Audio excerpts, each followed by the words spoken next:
Il est 19h45, bonsoir et bienvenue dans cette édition.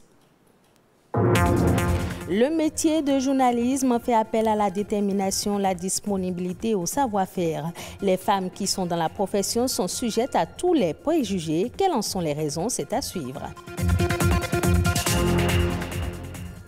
Non au travail des enfants, le Centre de promotion sociale de Hlakodi entend veiller au respect des droits des enfants au Bénin. Une campagne a été initiée pour marquer la journée mondiale de l'enfant africain, le compte rendu dans ce journal. La loi sur la biosécurité est une réalité depuis 2021 au Bénin, une loi qui protège et prévient les effets néfastes liés à l'utilisation des organismes génétiquement modifiés.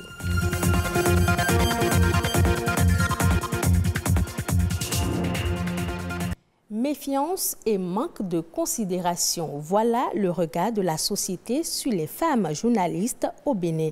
Le métier de journalisme fait pourtant appel à la détermination, la disponibilité et au savoir-faire. Quelles peuvent bien être les raisons qui poussent la société à avoir un tel regard sur les femmes journalistes? Élément de réponse dans ce reportage de Kinet Sagbo, Elvis Tiakbe, présenté par Sabirat Ao.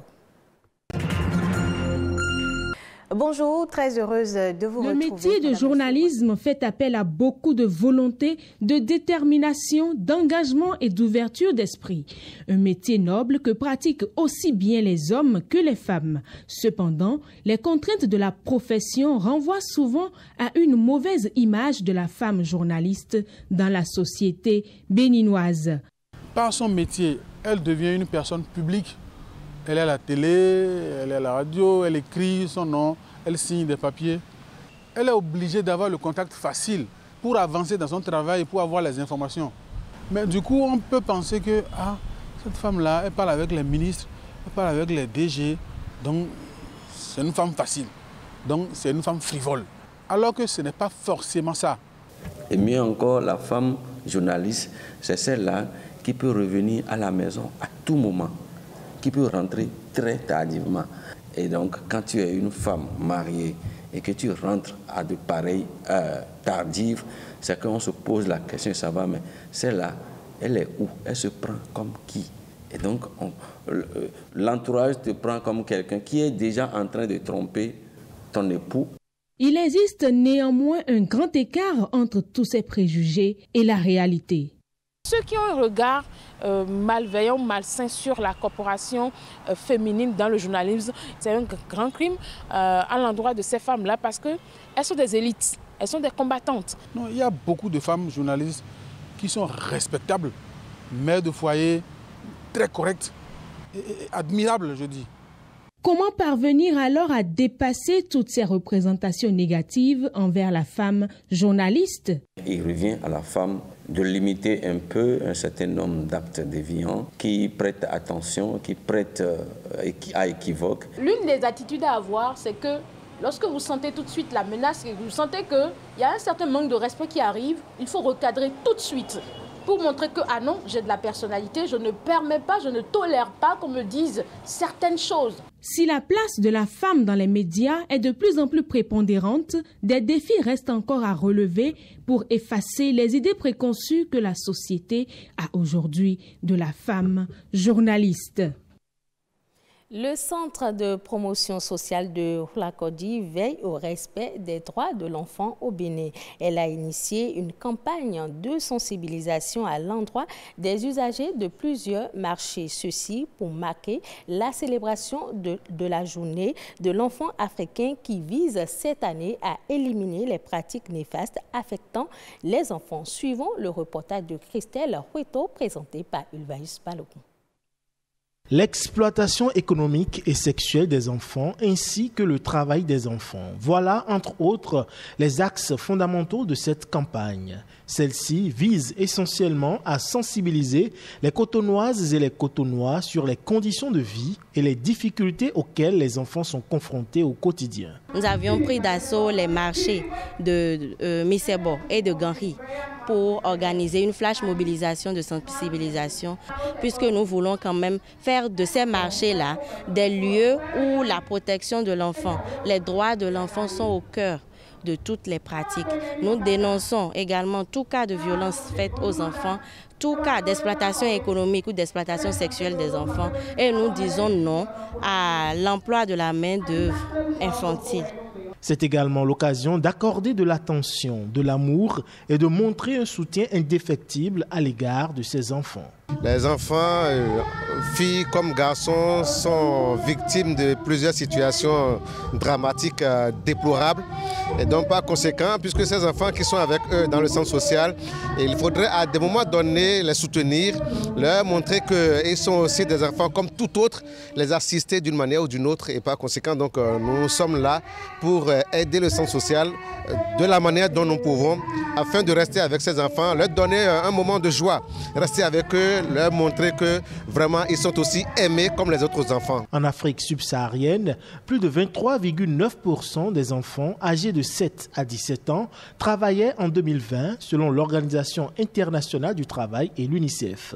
Un constat qui appelle l'intervention des parents et de toute la communauté internationale. Le plus gros message, c'est de dire non à toute pratique néfaste affectant les enfants, ayant le courage de dénoncer. Il faut que les parents prennent vraiment soin de leurs enfants parce qu'ils sont victimes de plusieurs situations d'abus sexuels, d'abus physiques, d'abus de travail.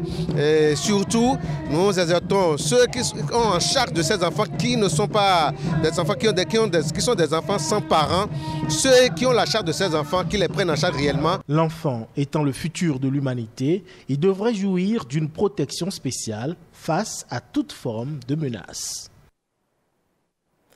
Environnement à présent, le Bénin dispose d'une loi sur la biodiversité. Cette loi vient mettre fin au vide juridique créé par la fin des moratoires sur la manipulation et l'utilisation des organismes génétiquement modifiés et leurs produits dérivés. Luc Martin-Roncanry, expert en biosécurité, nous parle de l'opportunité de cette loi. La biosécurité elle-même se définit comme étant l'ensemble des mesures politiques, juridiques, administratives, socio-économiques, techniques, scientifiques qui visent à protéger, n'est-ce pas, ou à réduire ou éliminer, si vous voulez, les risques potentiels liés aux organismes génétiquement modifiés.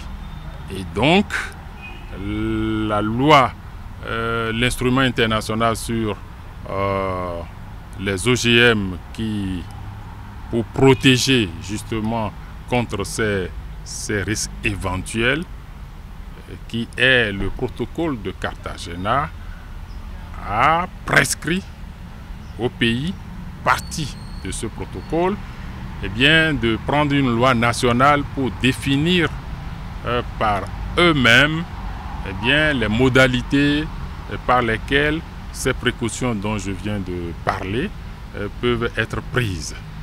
Voilà pourquoi une loi nationale. Tout ce qui concerne la fabrication des OGM, le stockage des OGM, la dissémination des OGM, le transport des OGM, la manipulation des OGM, l'utilisation des OGM, le transport des OGM. La loi doit pouvoir prévoir des dispositions par rapport à tout ça. Le Bénin a accusé quelques retards liés à ces deux moratoires de 2002 à 2013, mais maintenant il rattrape la situation. Mais il ne suffit pas de prendre la loi. Moi, je pense que l'urgence aujourd'hui est la mise en place du cadre institutionnel. Hors du Bénin, la Banque ouest-africaine de développement va financer 2 projets d'assainissement et de construction partielle de salles de classe au Sénégal. Ces projets vont permettre d'améliorer de façon significative les conditions de vie et la santé des populations tout en favorisant l'accès durable aux services publics d'assainissement et réduire de 50% le taux d'abandon dans certaines écoles du pays. On reste à l'international pour d'autres informations dans Eco Inter présenté par Sabirat Ao.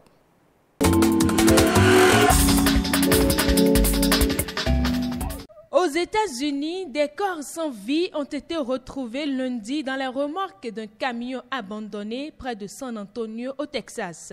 Des camions souvent utilisés par des migrants qui souhaitent entrer illégalement aux États-Unis et qui auraient traversé la frontière avec le Mexique. 16 autres personnes, dont 4 enfants, ont aussi été hospitalisées en état de déshydratation. 3 personnes en lien avec cette affaire ont été arrêtées, a indiqué le chef de la police de San Antonio. Il s'agit de l'une des plus tragiques découvertes liées à l'immigration clandestine ces dernières années aux États-Unis.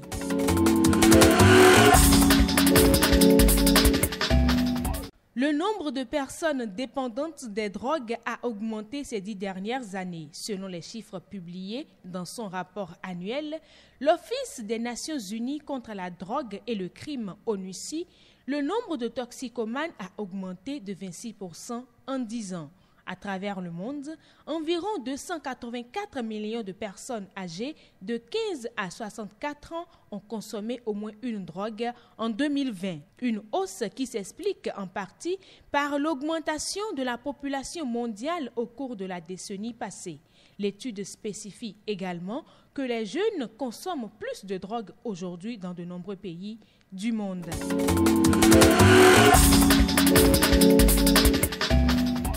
En France, l'ensemble du syndicat de l'audiovisuel public appelle à la grève et pour cause, l'annonce de la suppression de la contribution à l'audiovisuel public. Le gouvernement du président Macron a annoncé que la redevance qui finance les médias publics sera supprimée pour redonner du pouvoir d'achat aux Français. La redevance audiovisuelle s'élève à 3 milliards d'euros l'an, soit 2000 milliards de francs CFA pour financer RFI, France 24, MCD, Radio France et France Télévisions. Cette ressource est devenue d'autant plus stratégique depuis la suppression de la publicité en soirée, puis dans les programmes pour enfants sur les chaînes du service public. Les syndicats des journalistes désapprouvent la décision et décident d'aller en grève.